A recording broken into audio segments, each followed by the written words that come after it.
اعوذ باللہ من الشیطان الرجیم بسم اللہ الرحمن الرحیم۔ السلام علیکم۔ حضرت بدیع الزمان سعید نورسی رحمۃ اللہ علیہ کی کتاب مقالات، جو انتہائی معقول کتاب ہے اور قرآن مجید کی تفسیر ہے، اور ایک سائنسی اور عقلی پہلوؤں سے قرآن مجید کی مختلف آیات کا اس میں تفصیل سے تذکرہ ہے۔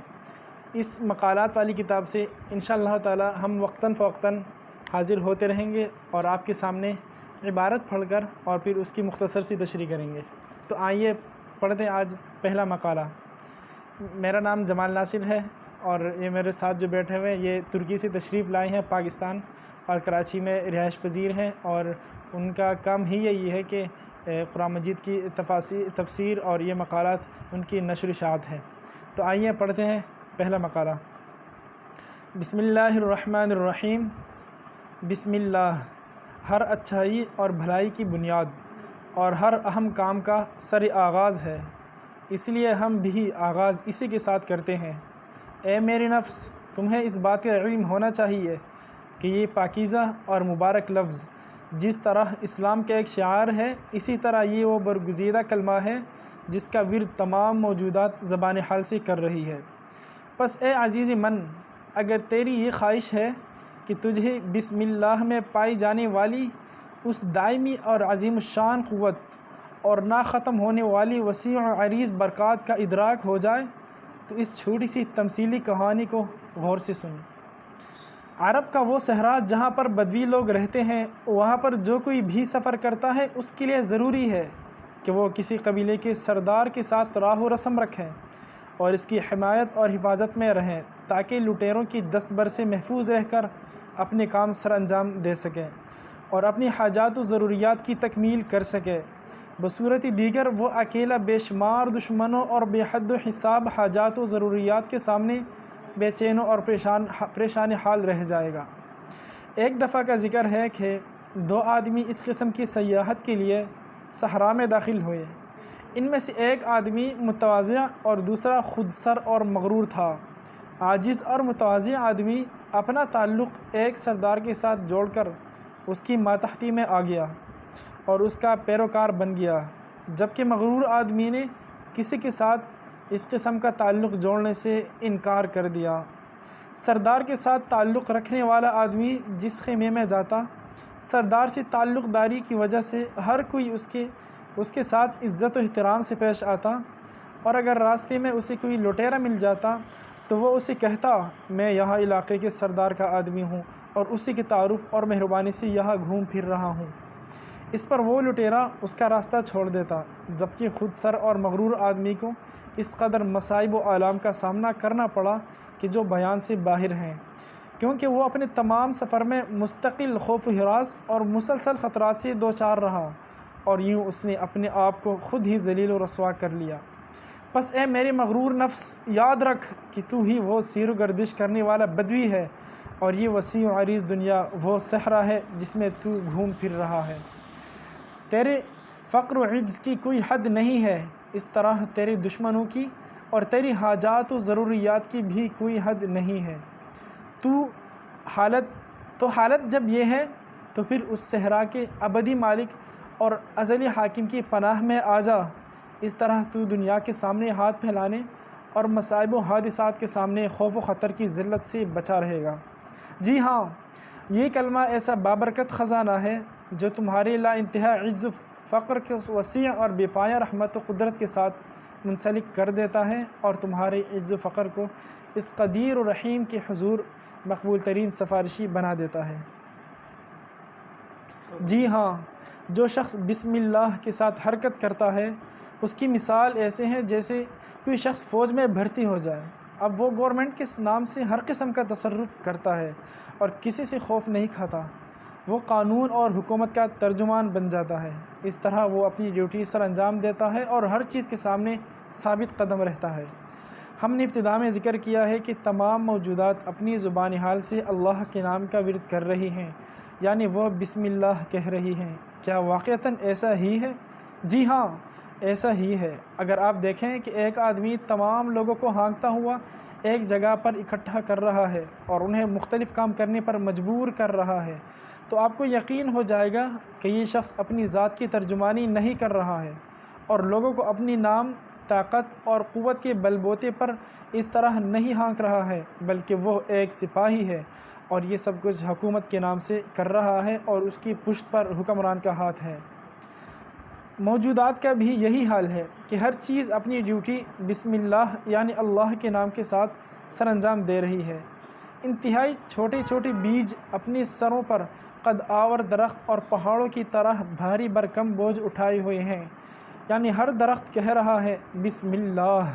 یعنی مسئلہ یہاں بہت اہم چیز ہے، ہم بسم اللہ کی اہمیت اصل ہم یہاں اللہ تعالیٰ کے وجود کی بھی ثبوت ہے، اس کے وحدانیت۔ مثال کے طور پر مسئلہ اتنا مثال دیا ابھی تک، مثلا ایک شخص آ کر ایک سوسائٹی کی جمع کر کے جبری کام میں اگر لگائے گا، کچھ بھی لوگ اس کی نہیں سنے گا، لیکن اگر وہ شخص فوجی کی انتصاب کر کے فوجی کی لباس سے آ کر وہ پورا سوسائٹی کیا کر سکتا ہے، ایک جگہ میں جمع کر کے زبردستی کام میں لگا سکتا ہے۔ کیوں؟ لوگ اصل اس شخص سے نہیں، اس کے پیچھے فوجی اور گورنمنٹ کی طاقت سے ڈرتے اور اس کے سامنے سر چکاتے ہیں، اس کے سامنے اس کے کام قبول کرتے ہیں۔ اس لیے اس دنیا کی ہر چیز ایسا ہی ہے، یعنی ایک سپاہی اپنا خود طاقت میں کچھ نہیں ہے، ایک شخص کی طاقت میں ہے، لیکن اپنا فوجی کے ساتھ تعلق بنانا کے بعد اس کے پیچھے پورا فوجی اور پورا گورنمنٹ کی طاقت اس کے پیچھے موجود ہوتی ہے۔ اسی طرح انسان ہر چیز اگر خود کی ایک کام کرے گا، خود کے لحاظ سے کچھ نہیں، لیکن اگر وہ اللہ تعالیٰ کے ساتھ تعلق جوڑے گا، اللہ تعالیٰ کے نام سے کرے گا، اس وقت اس کی طاقت، اس کے پیچھے کیا، پورا اللہ تعالیٰ کے قدیر کے نام، پورا اللہ تعالیٰ کی قدرت موجود ہوگا۔ یعنی یہاں مثال دیا، مثلا ایک بیج کیا کرتے ہیں، اتنا چھوٹا بیج، اس کے اوپر اتنا قد آور گرانبا درخت نکال دیتے ہیں، وہ اس کے سر پر اس کو اٹھاتے ہیں۔ بیج کی نارمل طاقت کوئی نہیں ہے، یعنی کچھ بیج خود لحاظ سے کچھ نہیں، لیکن وہ بسم اللہ کہہ کر اتنا بڑا درختوں اپنا سر پر اٹھانے کی طاقت ملتی ہے۔ مثال کے طور پر ایک بچہ مثلا 30 ٹن کے ایک ٹرائلر کے اگر آپ تصویر میں دیکھیں کہ وہ ایک ہاتھ سے اٹھا لیا، کون وہ تصویر دیکھے گا وہ یقین کرے گا کہ یہ بچہ یہ ٹرائلر 30 ٹن کے ٹرائلر کے اٹھانے کے قابل نہیں ہے۔ وہ عقل مند ہر لوگ سوچے کہ اس کے پیچھے ایک اور طاقتور قوت ہے، چیز ہے، اس کو اٹھا لیا، بچہ صرف اپنا نیچے ہاتھ لگا کر تصویر کھینچتی ہے۔ اسی طرح ہر عقل مند انسان وہ بیج کی حالت دیکھ کر، اس کے اوپر آنے والا اتنا بڑا درخت دیکھنے کے بعد ہر انسان کے عقل میں یہ بات آتی ہے کہ یہ بیج یا درخت کے بنانا اس کے سر پر اٹھانا کی طاقت نہیں ہے، یہ بیج یہ کرنے والا کون ہے؟ اللہ ہے۔ بیج کیا کرتی ہے؟ بسم اللہ کہتی ہے، اپنا طاقت سے ہزاروں گنا ایک کام کرنا کی طاقت میں، کیونکہ اس کے پیچھے اللہ کی قدرت موجود ہوتی ہے۔ اس لیے ہر چیز کیا کہا؟ بسم اللہ کہتی ہے۔ ابھی اور مثال ہر درخت کہہ رہا ہے بسم اللہ، اور رحمت الہی کے خزانے سے اپنے ہاتھ پھلوں سے بھر کر ہمیں دے رہا ہے، اور ہر باغ کہتا ہے بسم اللہ، اور قدرت الہیہ کا ایک ایسا باورچی خانہ بن جاتا ہے جس میں انواع و اقسام کے کھانے پکتے ہیں۔ ہر بابرکت اور نفع بخش جانور جیسے اونٹنی، بکری، بھیڑ اور گائے وغیرہ کہتا ہے بسم اللہ، تو وہ میٹھے اور لذیذ دودھ کا ٹھاٹھے مارتا ہوا چشمہ بن جاتا ہے، اور اسی طرح وہ ہمیں اس رزق دینے والے خدا الرزاق کے نام کی برکت سے آب حیات کی طرح لطیف، پاکیزہ، خوشگوار اور غذائیت سے بھرپور دودھ مہیا کرتا ہے۔ ہر نبات اور جڑی بوٹی کی جڑیں کہتی ہیں بسم اللہ، تو اس نام کی برکت سے اپنی ریشم کی طرح نرم و نازک جڑوں سے بڑی بڑی مضبوط چٹانیں چیر کر اور ان میں سوراخ ڈال کر زمین میں داخل ہو جاتی ہیں، اور اللہ اور الرحمن کے نام سے ان کے سامنے ہر سخت چیز نرم اور ہر مشکل مرحلہ آسان ہو جاتا ہے۔ مثلا کتنا اہم بات ہے، مثلا ہر درخت کہتے ہیں بسم اللہ، اتنا اللہ تعالیٰ کے خزانہ سے وہ مختلف پالوں لے کر ہمارا سامنا پیش کرتے ہیں۔ درخت کی عقل نہیں ہے، قابلیت نہیں ہے، علم نہیں ہے، قدرت نہیں ہے کہ اسی طرح آم جیسا، مالٹا جیسا، سیب جیسا مختلف ہزاروں پھل ہے، اتنا مختلف ذائقہ ہے۔ درخت ایک یعنی کچھ نہیں ہے، درخت کے اندر اس کی بنانا کی کچھ فیکٹری نہیں ہے، کچھ مشین نہیں ہے، کچھ علم نہیں ہے، کچھ ارادہ قدرت کچھ بھی چیز نہیں ہے، لیکن درخت سے آتے، درخت کیا کہتے ہیں؟ بسم اللہ کہتے ہیں، اللہ تعالیٰ کے خزینہ سے ہمارا دیتے ہیں، درخت نہیں دیتے، اللہ تعالیٰ دیتے ہیں۔ ہر باغ کہتے ہیں بسم اللہ، مختلف سبزہ ہمارا لیے اللہ کی اجازت سے ہمارا لیے پیش کرتے ہیں۔ ہر اونٹ، بکری، گائے جیسا مبارک جانور کہتے ہیں بسم اللہ، ایک دودھ کا چشمہ بن جاتے ہیں۔ مثلا انسان اتنا ہزاروں سال کی ٹیکنالوجی، اتنے چیز کی علم کے ساتھ ایک دودھ نہیں بنا سکتے ہیں اتنا کوالٹی والا۔ وہ جانور کہاں جانا گا کہ وہ دودھ کیسے بنتے ہیں، اور جانور دودھ کیسے بنتے ہیں وہ جانور نہیں جانتے ہیں، وہ اونٹ نہیں جانتے، وہ بکری نہیں جانتے، وہ گائے نہیں جانتے، اور وہ ہمیں بھی نہیں سوچتے کہ یہ ہم دودھ کا ضرورت مند ہے۔ کون سوچنے والا، جاننے والا کون ہے؟ اللہ تعالیٰ۔ وہ صرف بسم اللہ کہتے ہیں، اللہ تعالیٰ ان کے اندر ہمارا سب سے لذیذ دودھ بھیجتے ہیں۔ اور ایک اور بہت بہترین بات، ہر درخت کی یا ہر پودے کی وہ جڑیں یعنی شاخ، جڑیں کتنا نرم ہے۔ ہم مثلا زمین میں اتنا ایک لوہا لگانے کے لیے اتنا طاقت صرف کرتے ہیں، بہت زیادہ نہیں لگا سکتے، حتیٰ مشین کے ساتھ بھی کوشش کرے گا اور زیادہ نہیں ہو سکتا، لیکن وہ اتنا نرم جڑ کیسے وہ چٹانوں کے شک کر کے اندر میں جاتے ہیں۔ پہاڑوں ہم دیکھتے ہیں کہ اتنا قداور درخت موجود ہے، اتنا ہر جگہ میں وہ گھاس اسی طرح چیز زمین کے نیچے کیسے جاتی ہے، وہ اپنا طاقت کے ساتھ نہیں، کیونکہ وہ اتنا نرم ہے کہ ریشم کی طرح ہے۔ ایک چٹان کے شک کرنا، وہ چٹان کے اندر جانا کہ اس کی طاقت بالکل ہی نہیں ہے، لیکن وہ کیا کہتی ہے؟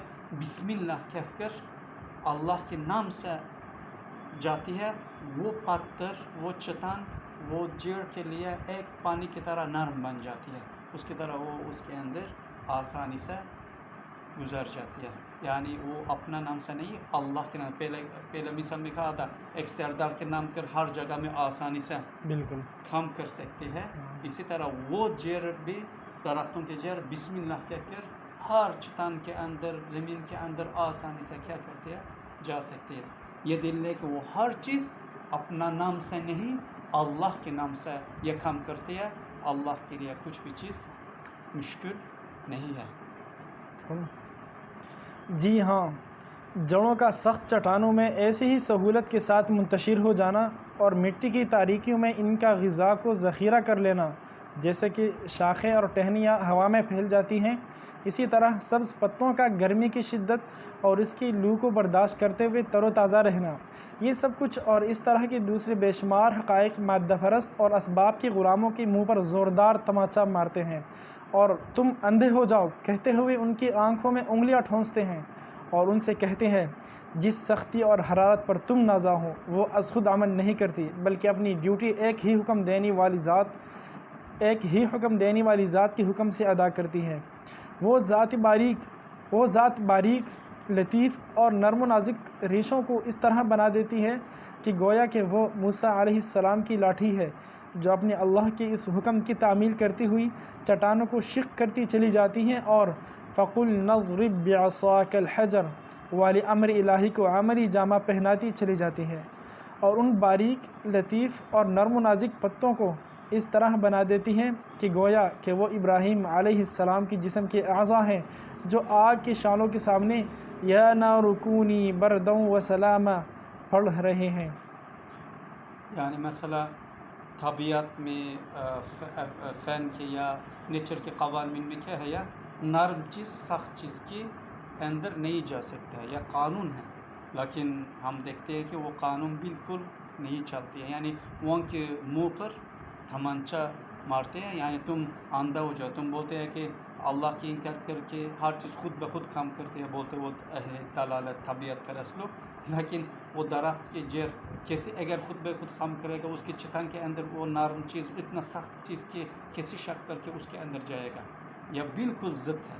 اور یا درخت کے پتے ہم اتنا قالین یا چیز اتنا پانی ڈالو، سورج کے سامنے رکھو، ایک تو دن میں بالکل خشک ہو جاتی ہے.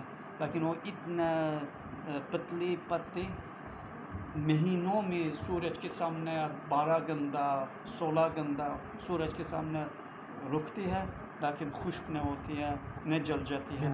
یعنی یہ دلیل ہے کہ ہر چیز اللہ کے حکم سے کام کرتی ہے. جیسے حضرت موسیٰ علیہ السلام پتھر کے مار کر فقلنا اضرب بعصاک الحجر کے امر کے مطابق پتھر سے پانی نکلتے تھے 12 چشمہ شکل میں. اسی طرح یہ اللہ تعالیٰ نمرود حضرت ابراہیم کے آگ میں ڈالنا کے وقت اللہ تعالیٰ آتش کے آگ کا کہا کہ یا نار کونی بردا و سلام، اے آگ حضرت ابراہیم کے لیے سلامت اور ٹھنڈے بانو، یعنی بہت ٹھنڈا بھی نہ ہو بہت گرم بھی نہیں، یعنی سلامتی بانو. اور کتنے دن حضرت ابراہیم اس کے اندر رہا، آگ اس کی نہیں جلایا. یہ دلیل ہے کہ کچھ چیز اپنا مرضی پر کام نہیں کرتے ہیں، ہر چیز اللہ کے حکم کے تحت کام کرتی ہے. کہ اللہ کے امر سے وہ پتے اتنا سورج کے سامنے سبز ہر وقت رہتے ہیں، کیونکہ اگر یعنی درخت کے اندر اتنا پانی نہیں کہ ہر وقت وہ پتے کے سبز رکھنا کی طاقت ہو. صرف وہ درخت وہ پتے بسم اللہ کہہ کر اللہ کے نام پکار کر اللہ بھی اس کے محافظہ کرتے ہیں. تو جب کائنات کی ہر چیز روحانی طور پر بسم اللہ پڑھتی ہے اور اللہ تعالیٰ کی نعمت ہے اللہ کے نام سے حاصل کر کے ہمیں پیش کرتی ہے، تو ہمیں بھی چاہیے کہ ہم بھی اسی طرح بسم اللہ یعنی اللہ کے نام کے ساتھ کہیں، اللہ کے نام کے ساتھ دیں اور اللہ کے نام کے ساتھ لیں. اور پھر ہمیں یہ بھی چاہیے کہ ہم ان غافلوں کے ہاتھوں کو پیچھے دھکیل دیں جو اللہ کے نام پر نہیں دیتے. سوال: ہم پھل فروش جیسے لوگوں کو کچھ قیمت ادا کرتے ہیں، تو آپ کیا سمجھتے ہیں کہ ہمارا پروردگار اللہ تعالیٰ جو یہ سب نعمتیں ہمیں عطا کر رہا ہے اور ان کا حقیقی مالک ہے، وہ ہم سے کون سی قیمت کا مطالبہ کرتا ہے؟ جواب: وہ منعم حقیقی ہم سے ان بیش بہا نعمتوں کی قیمت کے طور پر 3 چیزیں طلب کرتا ہے. نمبر 1 ذکر، نمبر 2 شکر، نمبر 3 فکر. بس بسم اللہ ابتدا کے لحاظ سے ذکر ہے اور الحمدللہ انتہا کے لحاظ سے شکر ہے، اور جو چیز ان دونوں کے درمیان میں ہے وہ فکر ہے. یعنی ان انوکھی نعمتوں کے بارے میں غور و فکر کرنا اور اس بات کا ادراک کرنا کہ یہ نعمتیں اس ذات کا معجزہ اور اس کے بے پایہ رحمت کے تحفے ہیں جو احد اور صمد یعنی یگانہ، یکساں اور بے نیاز ہے. بس اس سوچ کا نام ہی فکر ہے. بس جس طرح کسی بادشاہ کی طرف سے ایک قیمتی تحفہ لانے والے معمولی آدمی کی قدم بوسی کرنا بہت بڑی حماقت اور بیوقوفی ہے، اس طرح نعمتوں کے ظاہری اسباب و ذرائع کی تعریف کرنا اور ان سے پیار و محبت کرنا اور منعم حقیقی کو بھول جانا اس سے 1000 گنا بڑی حماقت و بیوقوفی ہے. بس اے میرے نفس، اگر تم اس احمق اور بیوقوف کی طرح نہیں ہونا چاہتے ہو تو پھر اللہ کے نام سے شروع کر، اللہ کے نام سے کام سر انجام دو، اللہ کے نام سے. الحمدللہ رب العالمین. جناب، آپ نے ضرور دیکھا ہوگا کہ ہمارے جو مہمان ہیں ان کی اردو میں روانگی نہیں ہے. اس کی وجہ یہ ہے کہ یہ ترکی سے تشریف لائے ہیں اور اس مقالات یعنی جو قرآن مجید کی آیات کی معقول اور سائنسی تشریح ہے اور تفصیل ہے، اس کو پھیلانے اور نشر و اشاعت کے لیے ترکی سے یہاں تشریف لائے ہیں اور باقاعدہ انہوں نے اردو زبان سیکھی ہے. اور جب اردو زبان ان کی اپنی زبان نہیں ہے اور ترکی سے ان کا تعلق ہے تو ضرور ان کے بات کرتے ہوئے ان کے بات میں کچھ جھجک سے محسوس ہونا اور الفاظ کا ہیر پھیر اس طرح کی کچھ غلطیاں ہو سکتی ہیں. اگر آپ کو یہ ویڈیو اچھی لگی ہو تو کمنٹ میں ضرور بتائیے گا. اگر آپ کا کوئی سوال ہو قیامت کے حوالے سے اس طرح حشر نشر کے حوالے سے، نماز کے حوالے سے، جتنے بھی فرائض ہیں، نماز، روزہ، حج، زکوٰۃ، کسی بھی حوالے سے آپ کا کوئی بھی سوال ہو تو آپ کمنٹ کر دیجیے گا، انشاءاللہ تعالی ہم اس کا عقلی اور نقلی